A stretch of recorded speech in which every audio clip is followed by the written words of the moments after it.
There's been a lot of talk around the release of the new Snow White. I think it's now clear that Disney has exhausted its recent production strategy of animation to live-action remakes, which began more than a decade ago with Tim Burton's Alice in Wonderland.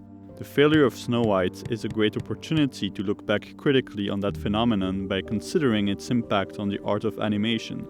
My main issue with these remakes has always been the underlying implication that, by switching to live action, animation was being treated as the lesser art, something to be replaced. So many kids watch these movies over and over and over and over and over and over and over. I see some parents out there know exactly what we're talking about. Here are the nominees for Best Animated Feature Film. In my opinion, the disillusionment with Disney remakes has never been about content. Updating the core themes of its iconic stories to reflect contemporary ideas is interesting.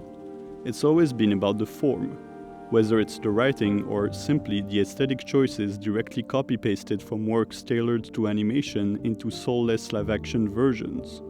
These questions matter most when it comes to Snow White because, from a historical perspective, it was the first ever full-length cel-animated film. For context, released in 1937, it was contemporary with films like Charlie Chaplin's Modern Times and George Stevens' Swing Time. At that time, animation was thought of as nothing more than a style for short comedic strips. So imagine the resistance Walt Disney faced from other studio executives when he came up with the audacious idea of a feature-length Technicolor animation with a more dramatic subject matter. I finished it the fall of 1938. I didn't know what I had or what would happen or anything. We had the family fortune, we had everything wrapped up in Snow White.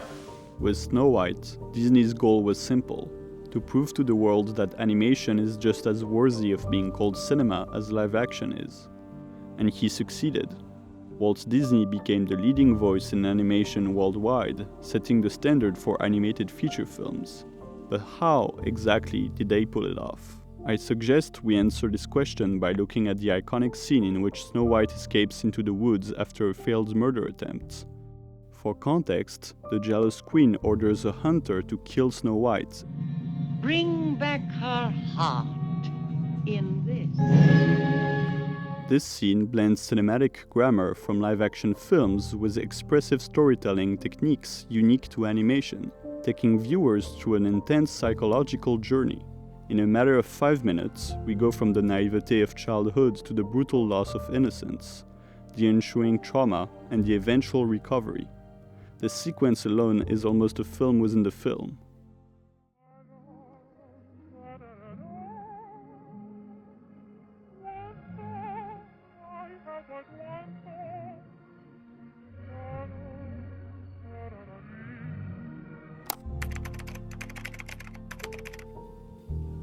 The composition of this opening shot was already revolutionary by the animation standards of the time. Here, Disney and his collaborators make full use of the new technology of the multiplane camera.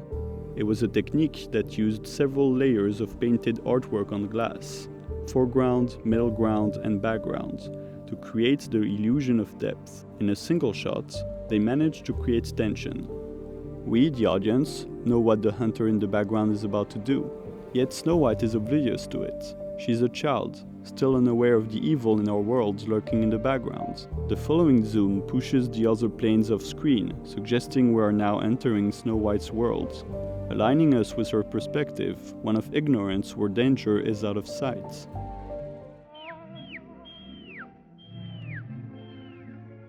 Hello there. What's the matter? Where's your mom and papa? We remain in Snow White's world. The tighter framing and the branches in the foreground make the frame feel more intimate, as if we were peeking into her private space. Disney also takes advantage of animation to humanize the little bird and trigger empathy in viewers, something a live-action bird may not have been able to do. This not only allows them to highlight Snow White's ability to empathize with other living beings, but also to draw us into her psychological state of mind. We see the bird cheering up, because she believes he's sad. Oh, please don't cry.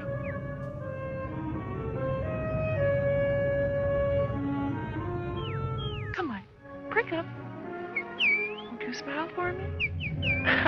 That's better. With this shot, we get an unrestricted range of narration, which means we know more than the protagonist does. This narrative strategy is effective in building suspense. Here, we anticipate Snow White and the Hunter's worlds clashing. We ask the question, when will they be in the same frame again? The magic of editing, connecting these two close shots, contracts space, while the opening shot showed great distance between them, despite the Hunter not having moved at all, and now seems like he's only a couple of steps away from Snow White, thus increasing the sense of danger. Your mom and papa can't be far. There they are. Can you fly?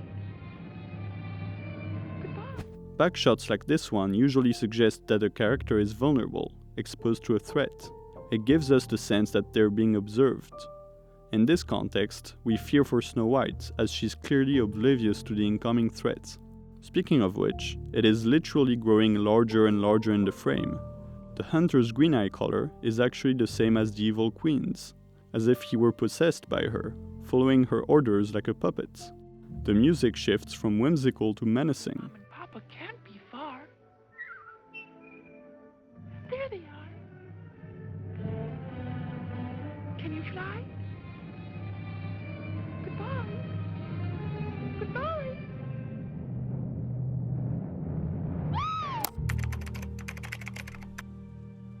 This use of the looming shadow over Snow White is evidence that Disney and his team drew inspiration from live-action films, reproducing their lighting techniques. In this particular instance, the influence of German expressionist films such as Murnau's Nosferatu is clear. The looming shadow over Snow White is even used as motif, a recurring visual element, associated with the intent to murder.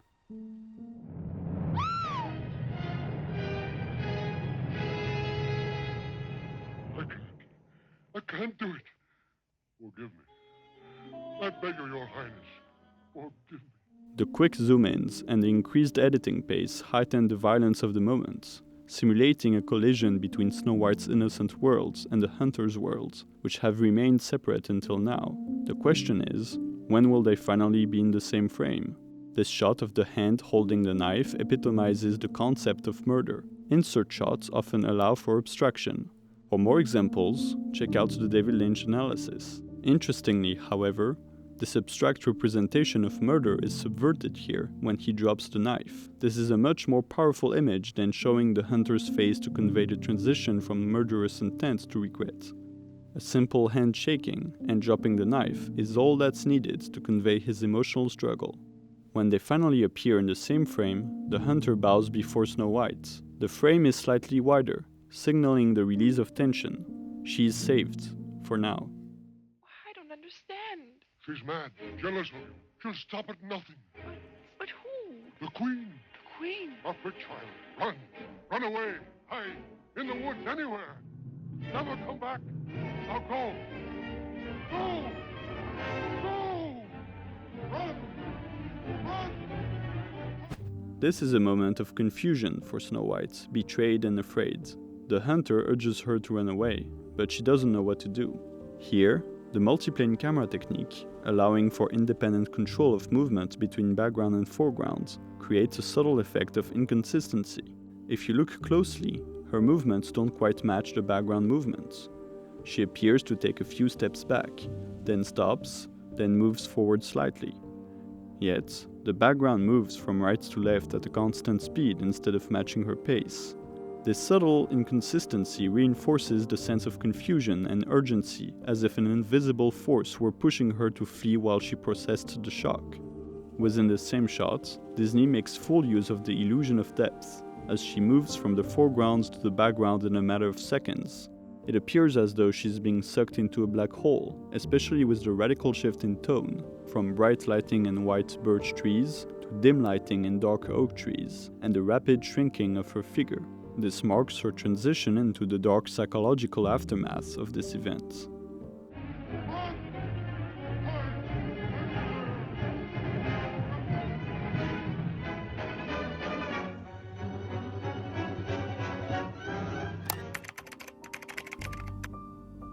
It is in this scene that we see the most overt influence of German Expressionism, an artistic movement that ran from the 1910s to the 1930s. In short, this movement sought to externalize emotion at the expense of realism. In cinema, Robert Wien's The Cabinet of Dr. Caligari is the primary reference point. While most films of that time tried to emulate realistic landscapes, Wien used painted shadows and distorted set designs to take viewers through a living nightmare.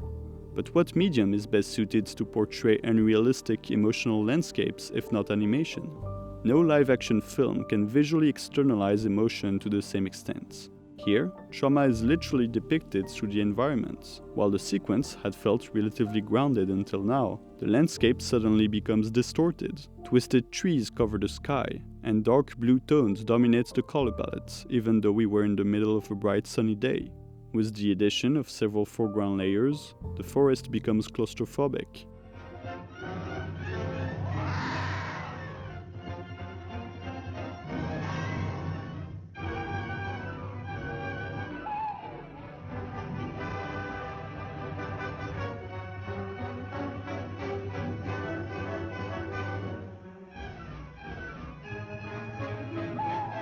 Disney makes brilliant use of animation's capacity for abstraction with the appearance of glowing eyes in the dark, representing the threat of the unknown. Every stranger is a potential danger for a child suddenly thrown into the adult world.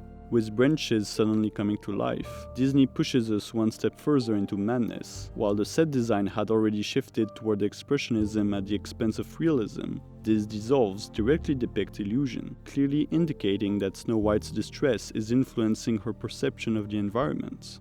We encounter an oddly shaped tree that morphs into a menacing figure through a fade. Her imagination runs wild, just as a frightened child might see hanging clothes turn into monsters in the dark.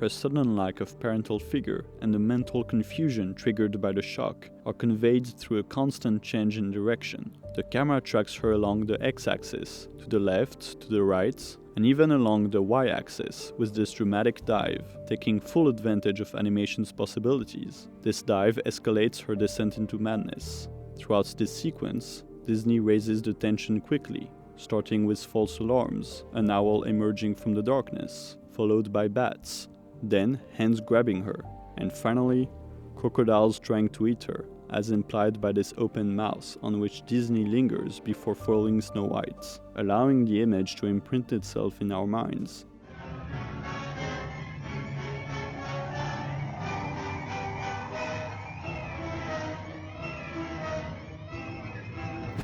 She then faces the ultimate embodiment of the forests, a massive clawed tree towering over her small frame. Even though the tree does not move, the aggressive bend of its trunk gives the illusion of a forward motion. By humanizing these trees, Disney draws a clear parallel with the evil queen who tried to murder Snow White through the hunter. Rather than relying on recurring nightmares, as many modern films do to represent trauma, Snow White condenses it all into a single metaphorical journey, showing how children process traumatic events through imagination.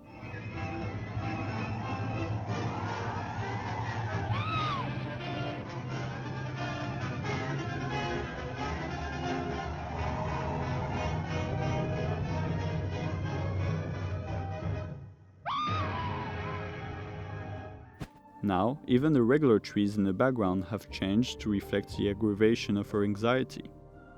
This tilted angle is commonly referred to as Dutch angle, even though it was popularized by German expressionist films like The Cabinet of Dr. Caligari. It is yet another indicator of the movement's influence on this sequence. A tilted camera typically suggests psychological imbalance or disorientation. The sequence culminates in a shift to Snow White's perspective, while the rest of her journey through the woods essentially relied on wider tracking shots to show her interacting with her environment. We are now fully aligned with her through the use of point-of-view editing. The editing pace, like the music, accelerates until the information on screen becomes incomprehensible, emulating Snow White's mental breakdown. In the final shot, all that remains is darkness and a multitude of superimposed eyes. Disney and his team can go no further with expressionism. They have taken us from a grounded portrayal of the environment to a fully abstract hallucination akin to a loss of consciousness. This marks the end of the nightmare and the transition into the next stage.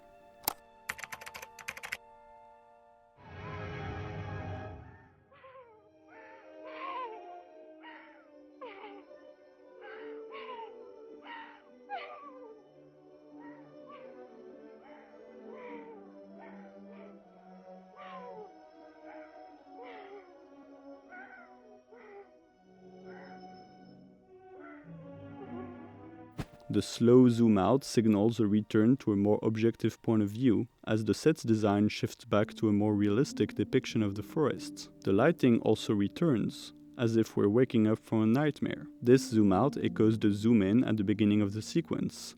She has now entered a new world, a different phase of her life. It may be less idyllic and carefree, we're reminded of the forest's dark corners, but it's also filled with hope for something new, as the spotlight on her grows warmer. Look at the eyes hiding in the dark and notice the subtle use of color, once again guiding the audience toward the nature of these observers. In the nightmare sequence, threatening eyes were always yellow or green, echoing the evil queen. Here, they are natural white, making them appear more friendly. Interestingly, the framing suggests we, as viewers, are positioned like the eyes watching Snow White from behind the trees. This parallel makes sense as our perspective often aligns with that of the animals throughout the film.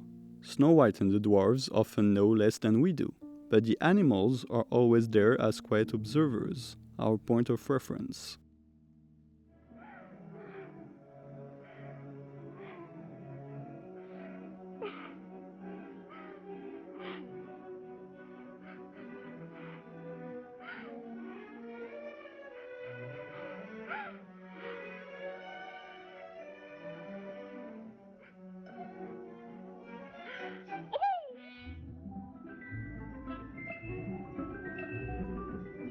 Please don't run away. I won't hurt you. I'm awfully sorry. Here, Disney begins to establish a bond between Snow White and the animals, who gradually become her new family. We first have isolated shots of different animal families, rabbits, deer, and squirrels. In a wide shot, they all come together as a unified body, surrounding Snow White and keeping her company. When she gets scared, the animals scatter, breaking their unity and retreating to their respective frames. Snow White, too, is isolated in her own frame. Frightened. But you don't know what I've been through. And all because I was afraid. I'm so ashamed of the fuss I've made. One small blue bird, however, makes a move. He gets a single shot, unlike the other animals who stay with their families. A clear parallel is drawn between him and Snow White. Earlier, she helped him find his parents. Now, he's helping her find a new family. They both understand what loneliness feels like, each isolated in their own shots.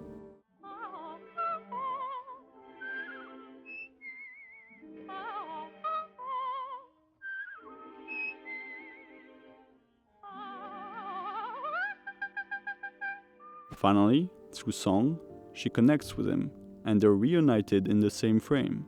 Her singing echoes the start of the sequence, when she was carefree. Despite everything she's been through, she has found a way to recover.